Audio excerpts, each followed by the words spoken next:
On this episode of One-on-One, we're going to talk with our Registrar of Voters, Ms. Rhonda Rogers.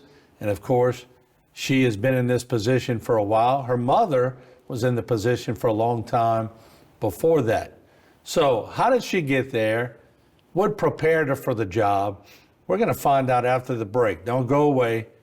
Rhonda Rogers is our guest on One-on-One.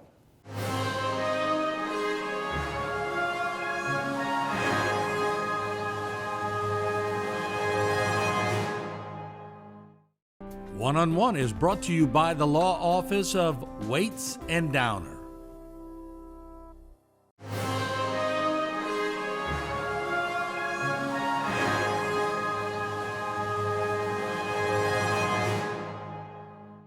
All right, Rhonda, good to see you. Good to see you. Your story is so interesting because you didn't always plan to be in a position like you are today. Correct. You were a school teacher. I was. But before all that, take me down memory lane. What's the earliest years you remember? Where were you born? And what was it like? I was born and raised here in Terrebonne Parish, but I was in North Terrebonne, Schriever. Yeah. And all my childhood memories are from Schriever. I went through Schriever School, which is where I taught, Caldwell, Evergreen, and HL. And I'm proud to be a resident of Terrebonne. I loved growing up in Terrebonne, and I loved staying in Terrebonne. I was your normal kid. I was a majorette. I did twirl a baton until I got to HL. Then I became a rain dancer. I worked with my dad when I was young, delivering Little Debbies throughout the entire parish. Come on. So that's my childhood memory. So you're the reason we all have a sweet tooth. And I couldn't have them.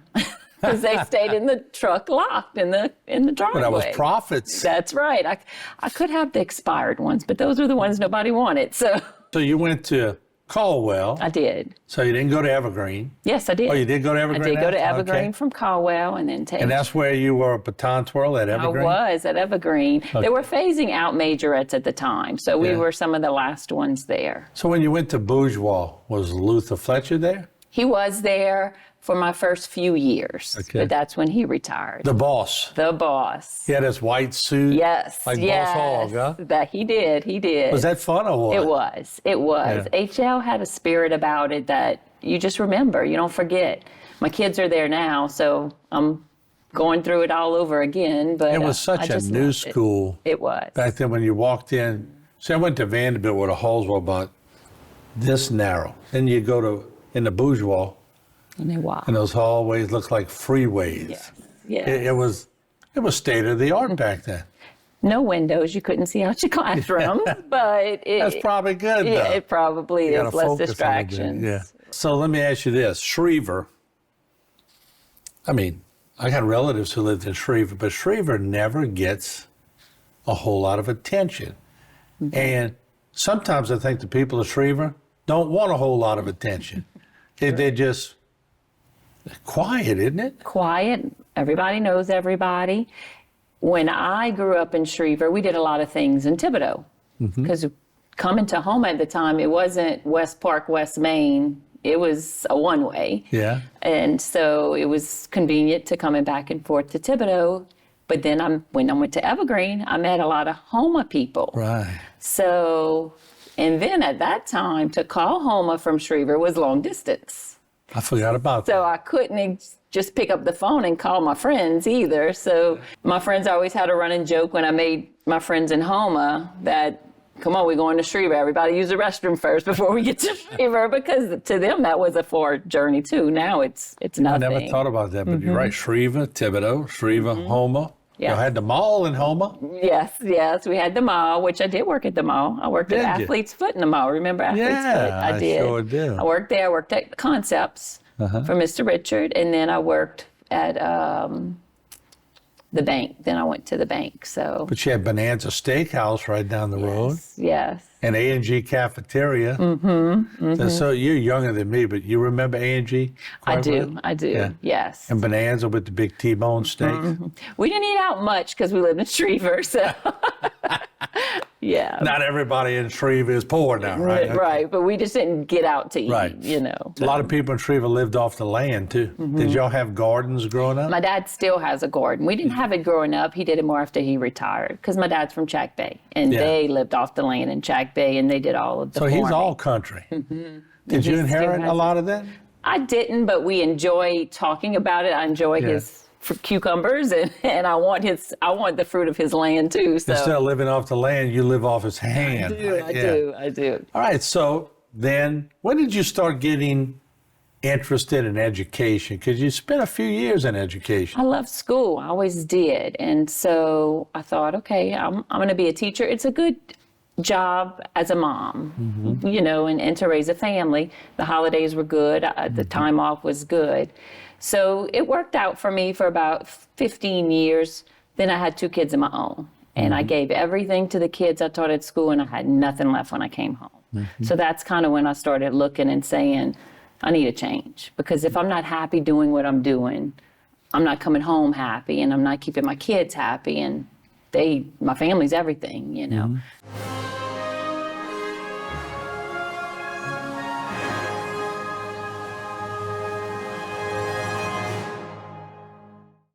For all of your cases, including those with catastrophic significance, call Waits and Downer Law Firm.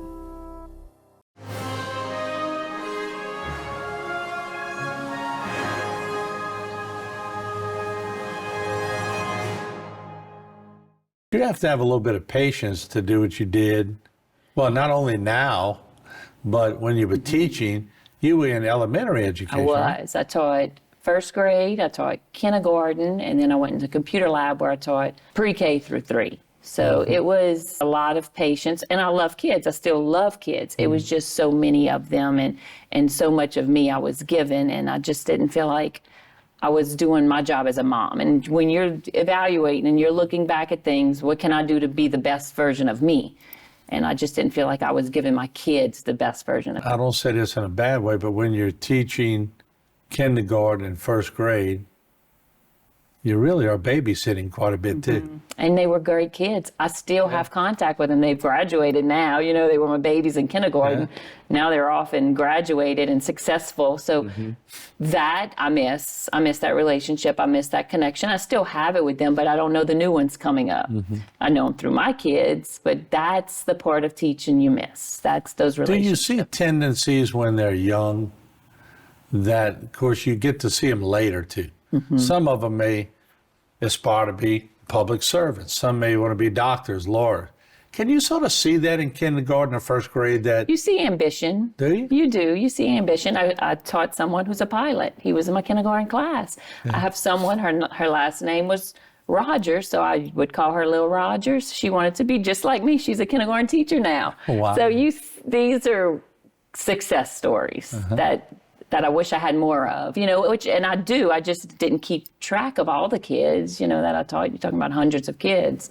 That's what I miss. What was your favorite subject to teach? Well, I taught them all because I did kindergarten, but I love singing. We sung everything. We sung you could find a song for math. You could find a song for science. You know, we would just sing because that's fun and it keeps everybody happy, and you learn that way as well. So Did you sing when you were growing up?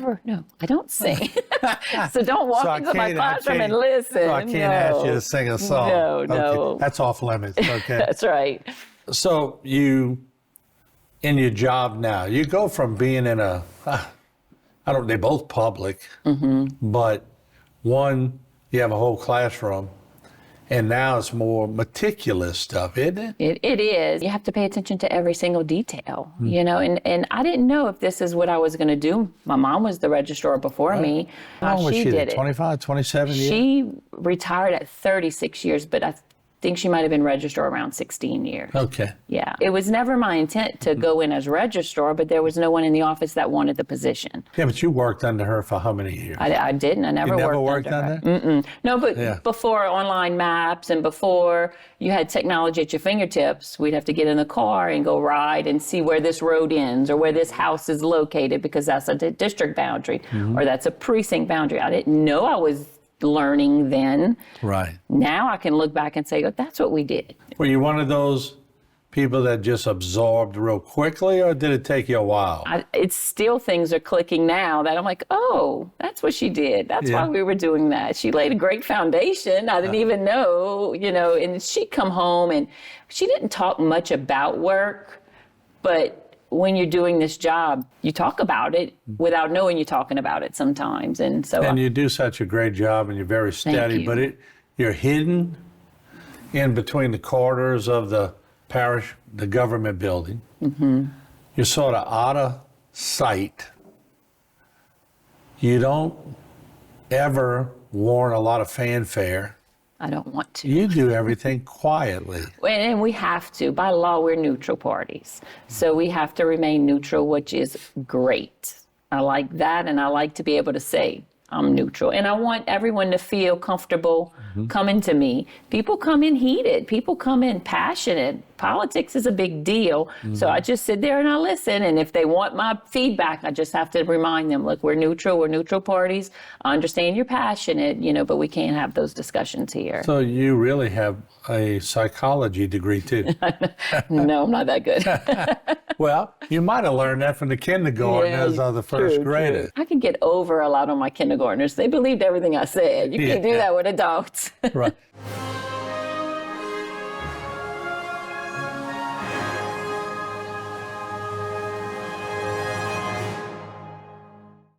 For all of your cases, including those with catastrophic significance, call Waits and Downer Law Firm.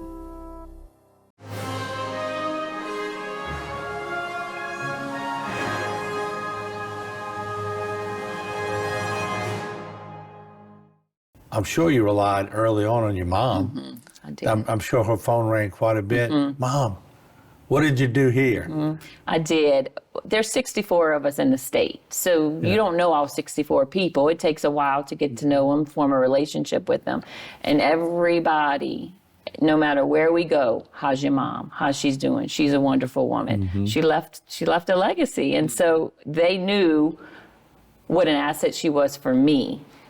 I didn't know it until now, 8 years later. I'm looking back, I just had to pick up the phone and call her. Nobody else had that. She was there. She knew everything. One of the funny stories was I didn't touch anything. When I moved into office, I said, okay, we're going to leave it as is, figure out how it works for me.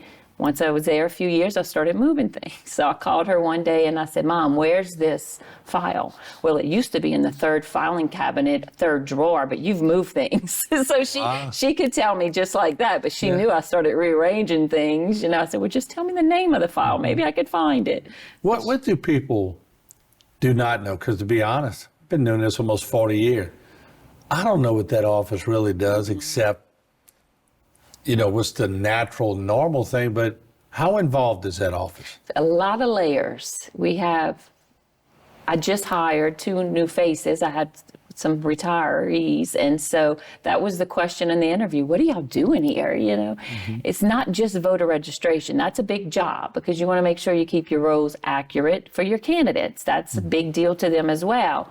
And so that's a daily job, in and out. Some days are more busy than others. Today it's busy because we're election season. So yes, it's a popular topic right now. But we also do mail ballots. Right now, we're looking at mailing over 2,000 ballots that we manually stuff. Every person who gets a mail ballot, there's 5 labels that go on those ballots. There's a ballot you put in. There's the directions you put in. That's manual labor. We don't have a third-party company to do that. We do that here. We're the ones that touch your ballot. We're the ones that put it in the mail. That's huge.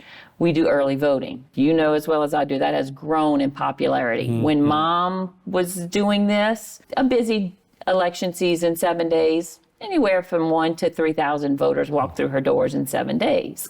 400 ballots were mailed out. Today, I'm mailing over 2,000 ballots. And for a busy election like the presidential, I had 16,000 people walk through the Civic Center. So times have changed. The interest in elections have grown, and I can't plan early voting in one day. I started doing this in July. I can't prepare for the mail ballots in one day. We started working this in August. So we're not just voter registration. We do so many different y'all layers. do special things. When Dad was living, I called you so you could vote from the hospital. He did, because it was he an did. emergency situation with your dad. And he wanted did. to vote. And it happened to be on election day. And I think that might have been my very first election. So Yeah, you man. taught me a lot that time, because what did I do? Mom, what do I do? Yeah, you he know? by all means wanted to vote. And he did. So there's provisions in law. You just have to know the right people to call, and you have to know the law and what it allows you to do. Doesn't it make your job easy when somebody wants to vote? It And you does. get different levels of passion. You do. So you see them all. I mean, what made you prepared for that? You seem like you have a good demeanor. You're a people person, Try to but be. you say you got to be quiet. You do. You can't put yard signs No. in your yard. No. You can't support anybody. So what sort of prepped you for that? Was it your mom? She could never be either, you know. So we were never a political household. It didn't have to be. And I guess I just never was interested in the political side of things. She would tell me, oh, I'll have to go to the Capitol. We have this bill happening. And, you know, she introduced me to legislatures. Hunt Downer was one of her biggest cheerleaders. He's still one of our biggest cheerleaders. He walks in early voting, and he's just such a positive person. And those are the kind of people that you say, I want to be positive like that too. You know, why not be? So when I want people to be comfortable when they walk into my office, I want them to feel like they can ask me what they need to ask me and not be scared, because sometimes they don't know how to ask the question. This is the job I do every day. It's only relevant when it's an election time for them. And voting is scary to some people. They're intimidated to vote. So we try to educate. That's my education background, But they which ought I to feel did come in. comfortable around you. You're from Shreva. That's right. That's I'm down from to God's earth. That's country. down to earth. That's right. You said you wasn't a country girl. So what were you? You weren't a city slicker because you weren't from. So where were you? Where'd you fall? In between somewhere? I guess so. In between. Because of your friends? Yeah, and I still have my friends from when I was little. So yeah, I'm rooted in all of that, and I'm blessed. I really am to just say my family's great, my friends are great, my career's great. So. But you never thought you would be the registrar of voters. You thought you would teach your whole life? I did. At one point, I knew I needed something different, whether it was. Because your children, like you said. Right. But I didn't want to go in as registrar. I would have liked to go in possibly under someone, you know, and learn the ropes that way. But again, nobody in the office wanted it. So God has a plan. And I remember nobody in the office wanted it, but if I'm correct, trying to remember back, there was people 17, applied. 18 Yes, people. Yes, it was intense. apply for that. So there was incredible competition, but I think everybody saw something in you, and I'm glad they got the did, job. because I was nervous. You talk about stepping out your comfort zone. I was out of my comfort zone for that. I felt like I was on an episode of Survivor when the council was voting for who they were appointing, but you know, you just put it in God's hands. yeah, but you said you were nervous when you walked in the studio this morning, but you don't come across nervous. I'm going to go back to my office and You didn't drink coffee before I you came did. in? I had my coffee every So morning. you're all alert. I Yes, know. I did.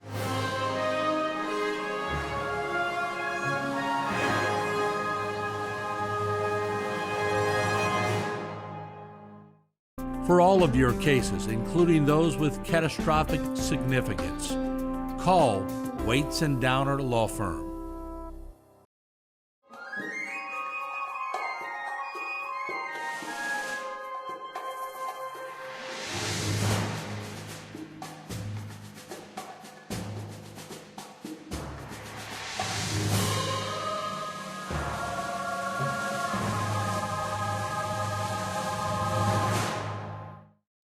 This one-on-one program has been brought to you by the law offices of Waits and Downer.